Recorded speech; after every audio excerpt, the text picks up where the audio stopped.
Hello everyone, और एक और नए वीडियो में और एक और बहुत इंपॉर्टेंट वीडियो के अंदर मैं आपको बताने वाला हूँ। अगर आप एम्स का प्रिपरेशन कर रहे हो, एम्स नर्सिंग के लिए या पैरामेडिकल के लिए प्रिपरेशन कर रहे हो या आप नीट के लिए प्रिपरेशन कर रहे हो, तो मैं उम्मीद करूँगा आपका प्रिपरेशन बहुत अच्छा चल रहा होगा।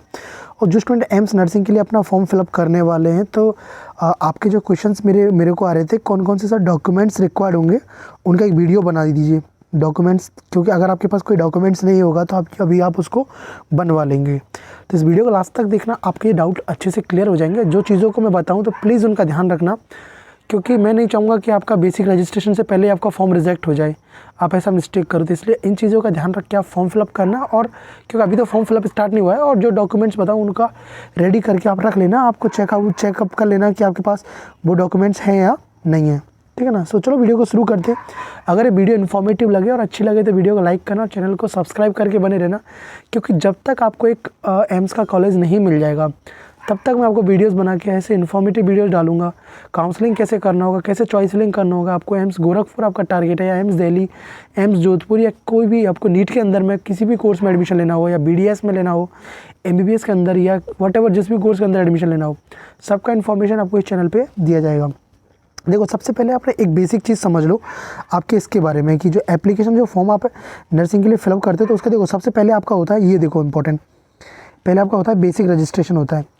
बेसिक रजिस्ट्रेशन होता है, ठीक है ना, जिसमें कि आप अपना जो इमेजेस अपलोड करते थे उन सबको वो चेक करते हैं। वो जब आपके इमेजेस वगैरह आपने सब अपलोड किए, जब अगर वो आपका ठीक है तो वो आपको एक्सेप्ट करेंगे, ठीक है ना। Only for the accepted basic registration. अब जिनका बेसिक रजिस्ट्रेशन एक्सेप्ट हो जाता है, उनको बाद में नेक्स्ट स्टेप के लिए थोड़ा टाइम के बाद में आपको जो जनरेशन ऑफ कोड जनरेशन करने का ऑप्शन आता है, चॉइसेस ऑफ सिटी का ऑप्शन आता है, और पेमेंट का ऑप्शन आता है, तब आपका ये पूरा रजिस्ट्रेशन होता है जो फाइनल। तो अभी जैसे आपका 2025 के लिए हो जाएगा, तो आपका फाइनल रजिस्ट्रेशन ऐसे होता है। ये देखो, करना क्या होता है, इसको एप्लीकेशन फॉर्म के अंदर आपको पहले अपना ID क्रिएट करना होता है, जो कि मैं आपको ना सेपरेट वीडियो बना के भी बता दूंगा जब आएगा। बस मैं आपको बता रहा हूँ एक ओवरव्यू ऊपर से। बेसिक रजिस्ट्रेशन करना होता है, ठीक है ना। और ये आपको देखो, बेसिक रजिस्ट्रेशन आपका जब कंप्लीट होता है तो आपको कोड जनरेशन आता है, देन आपका फाइनल रजिस्ट्रेशन होता है। अब देखो, डॉक्यूमेंट्स आपको कौन कौन से याद रखना है मैं आपको बता देता हूँ। पहले आपको लिख देता हूँ यहाँ पर, ठीक है ना। आप उन डॉक्यूमेंट्स को याद, पहला आपको देखो क्या, आपके पास पहला होना चाहिए आपका मोबाइल नंबर। देखो, एक आपका खुद का पर्सनल मोबाइल नंबर होना चाहिए, ये बहुत इंपॉर्टेंट है, मोबाइल नंबर आपके पास। दूसरा आपका ईमेल ID, ठीक है ना, क्योंकि आपकी जो आगे प्रोसेस होंगी, आपका जो ईमेल ID पे आपको चीज़ें मिलेंगी, ठीक है ना। तो क्योंकि ये आपको काउंसलिंग के टाइम पे भी ज़रूरी होता है और अभी भी ज़रूरी होता है।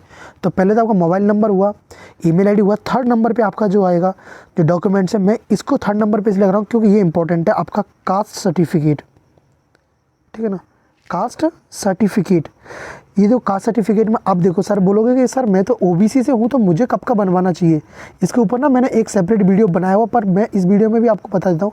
अगर आप OBC से हो तो मैंने जैसे बताया कि आपका जो एग्ज़ाम है, सपोज कि आपका क्या आपका जो नर्सिंग का एग्ज़ाम था वो 1 जून को है, तो 1 जून से 1 जून से 1 मंथ पहले, मतलब 1 ईयर पहले, मतलब 1 ईयर के पहले बीच के ड्यूरेशन में आपका बना होना चाहिए। मतलब 1 जून 2024 से लेके और 1 जून 2025 के बीच में जब भी आपका बना हुआ है, तब आपका वो OBC का वैलिड होगा। और EWS का कब होता है, EWS का 2 मंथ्स तक का वैलिड होता है, मतलब जब आपका एग्जाम है उससे पहले तक के जो 2 महीने ना, उनके बीच में। जैसे आप सपोज करो कि आपका जो एग्ज़ाम है जून के अंदर में होगा, सो जनवरी, फरवरी, मार्च, अप्रैल, मई, जून, ठीक है ना। तो अप्रैल और मई के बीच में आप बनवा लेना। अप्रैल और मई के बीच में जो आपका जो बनवा लोगे तो आपका वैलिड होगा। जो EWS वाला आपका अप्रैल और मई के बीच में वैलिड होगा। तो 3 डॉक्यूमेंट्स आपने ध्यान रखा होगा। पहला तो डॉक्यूमेंट्स का एक तो पहला मोबाइल नंबर, ईमेल ID और कास्ट सर्टिफिकेट। अब इसके बाद देखिए 4th नंबर का, 4th नंबर पर आता है आपका मार्कशीट। मार्कशीट आपके पास होना चाहिए, ठीक है ना। 12th का मार्कशीट आपका रिक्वायर्ड होगा, वो आपको पुट करना है, ठीक है ना। मार्कशीट इसमें 12th का भी रिक्वायर्ड होता है, इवनली 10th का भी होता है, क्योंकि 10th और 12th दोनों का इसमें चाहिए होता है आपके मार्क्स पुट करने के लिए। 5th नंबर पे होता है आपका फ़ोटो, ठीक है ना, आपको अपना फ़ोटो, और फ़ोटो आपका ठीक है तो जैसे वाइट बैकग्राउंड होना चाहिए, जो आपका बैकग्राउंड कैसा होना चाहिए, वाइट होना चाहिए, और जो आपका फ़ोटो है वो कैसा होना चाहिए, क्लियर विजिबल होना चाहिए, क्योंकि आपको पता भाई इसका जो फॉर्म फी 2000 रुपये लेता है आपको OBC और जनरल वालों से, ठीक है ना, 2000 रुपये लेता है। तो इन चीज़ों का ध्यान रखना, आपको ना कुछ भी मिस्टेक नहीं करना। एक बार आप बेसिक रजिस्ट्रेशन कर दोगे, ठीक है ना। बेसिक रजिस्ट्रेशन कर दोगे, अपना फ़ी पेमेंट कर दोगे, तो उसके बाद में पता है कुछ नहीं कर पाओगे, ठीक है ना। उसके बाद आपको कुछ और नहीं कर पाओगे। तो बेसिक रजिस्ट्रेशन में आपको कोई मिस्टेक नहीं करना है, आपके नाम वगैरह एटलीस्ट इनको सही भरना। बहुत सारे स्टूडेंट से ये मिस्टेक हो जाता है। तो आपका फ़ोटोज़ हुआ, ये हुआ, उसके बाद में आपका एक होता है इसमें साइन भी चाहिए होता है, सिग्नेचर आपका चाहिए होता है, जो ये सब तो आपके पास अवेलेबल होगा। थंब इम्प्रेशन, ठीक है ना। तो इनको ऐसा नहीं, थंब इम्प्रेशन को आप यहाँ से भी अपने घर से भी इन फॉर्म को फिलअप कर सकते हो। आपके पास लैपटॉप है या मोबाइल है तो आप इनसे भी इस फॉर्म को फिलअप कर पाओगे, आपको साइबर कैफ़े जाने का प्रॉब्लम नहीं होगा, ठीक है ना। सो देखो यहाँ पे भी उन्होंने लिखा हुआ है साफ साफ कि जब भी आप इस फॉर्म को फिलअप करो तो इनको आप पढ़ लेना एक बार। लेकिन मैं आपको अभी ओवरऑल बता देता हूँ। देखो सबसे पहले देखो and all this duration entire registration process internet connection, देखो mobile number that will be remain so that receive, आपका जो भी नोटिफिकेशन आपका आएगा आपके मोबाइल पे आएगा, आपकी ईमेल आईडी पे आएगा। तो आपको ईमेल आईडी और मोबाइल आपको जो दोनों ये देना है, ठीक है ना, बहुत ज़रूरी है। और एक चीज़ देखो भाई, आपका जो कोड जनरेशन आएगा, आपका जो कोड जनरेट होगा ना, कोड जनरेट होगा आपका, उस कोड जनरेशन होता है, उस कोड को भाई सेव करके रख लेना, ठीक है ना। इनका जो भी डॉक्यूमेंट्स आए इन सबको ड्राइव में अपलोड करते जाना, अपने ड्राइव में इनको अपलोड करते जाना और इनको सेव रखना हर डॉक्यूमेंट्स को। बहुत सारे स्टूडेंट ना वो कोड को भूल जाते हैं, उसको छोड़ देते हैं, ध्यान नहीं रखते। इनको रखना अपने या तो आप उनका जेरोक्स करा लेना, उसी टाइम पे इनको रख लेना। कभी भी मोबाइल के आप भरोसे मत रहना। कभी कभी ऐसा सिचुएशन होता है कि आपका मोबाइल गुम हो जाता है, कुछ हो जाता है, तो आपके पास डॉक्यूमेंट्स आप नहीं कर पाते हो। या तो इस जगह पर रखना कि उनको बाद में आप एक्सेस कर पाओ। ये छोटी सी चीज़ है बट बहुत इंपॉर्टेंट चीज़ मैं आपको ये बता रहा हूँ।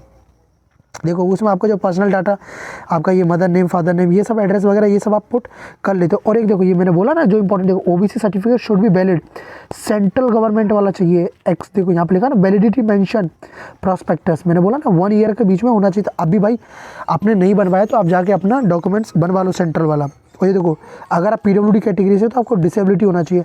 अब बोलोगे सर हम तो बनवा लेंगे सेंट्रल वाला, फॉर्मेट क्या होगा?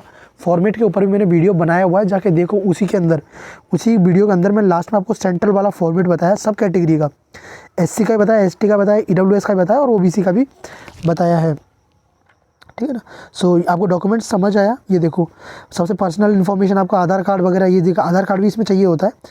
पर्सनल इन्फॉर्मेशन में मैं आपको जस्ट देखो आधार कार्ड हुआ या कोई भी हुआ आपका, इनमें से एक आईडी आपका पर्सनल के लिए चाहिए होता है। और ये देखो फोटोग्राफ्स कैसे चाहिए होता है, फोटोग्राफ्स के बारे में भी दे रखा है कि देखो मैंने बोला ना वाइट बैकग्राउंड होना चाहिए, क्लियर फेस होना चाहिए। आप कोई भी जो आपके गूगल्स हुआ, कोई भी चश्मे वगैरह पहन के फ़ोटो मत लेना, वरना आप रिजेक्ट होने के चांसेस होगा। जो आपका फ़ोटो होगा वो आपका 6 मंथ के बीच में होना चाहिए। आपका जो फ़ोटो थोड़ा प्रोफेशनल दिखना चाहिए, ठीक है ना। और उसके बाद में देखो जब भी आप ये लो, ये देखो ये होगा आपका वाइट बैकग्राउंड होना चाहिए, इसमें क्लियर और ब्लर नहीं होना चाहिए। इसको भी बहुत सारे तरीके हैं ये सब करने का, जैसे बिजी रिमूवल, बैकग्राउंड रिमूवल वाला आप यूज़ कर सकते हो, फिर उसमें वाइट करके ये सब आप बहुत अच्छे से आप कर सकते हो। या आप ऐसे वाइट पेपर पे करना, जो ब्लैक पेपर पे, कि तब आपको अच्छा दिखे। ये देखो आपको लेफ्ट थंब का इंप्रेशन देना वाइट पेज पे, ठीक है ना। ये क्लियर आपका होना चाहिए, ये आपको अपलोड करना है। ये सब हो गया। उसके बाद में आपको डॉक्यूमेंट देना है, फिर आपका यही प्रोसेस होता है। और बस यही आपको चाहिए होता है। आपका जो भी आपको पेमेंट करना होता है ऑनलाइन, तो वो तो सब आप कर लोगे। तो आई होप आपको ये समझ आया होगा वीडियो। इंपॉर्टेंट था कुछ डॉक्यूमेंट जैसे मार्कशीट वगैरह अपने ध्यान रखना है। और आपको जो कास्ट सर्टिफिकेट है भाई ध्यान रख लेना, क्योंकि आपको रिजर्वेशन का बेनिफिट मिल जाएगा, बहुत बेनिफिट मिलता है इस चीज़ से। तो आप किसी भी एग्ज़ाम के लिए प्रिपरेशन कर रहे हो, या आप तो नीट के लिए कर रहे हो या नर्सिंग के लिए कर रहे हो, क्योंकि अगर नीट के लिए कर रहे हो तो आप एम्स का तो एग्ज़ाम दोगे स्टूडेंट, ठीक है ना। सो ज़रूर इनको बनवा लेना। कोई भी आपके डाउट हो तो कमेंट सेक्शन पूछ लेना, मैं आपका पूरा कोशिश करूँगा हेल्प करने का, और लास्ट तक जब तक कि आपको सीट नहीं मिल जाता, ठीक है ना। मेडिकल का एग्ज़ाम दो या पैरामेडिकल का दो, सब में मैं आपका हेल्प करूँगा। सो चलो इस वीडियो में इतना ही। So thanks for watching, bye bye, take care.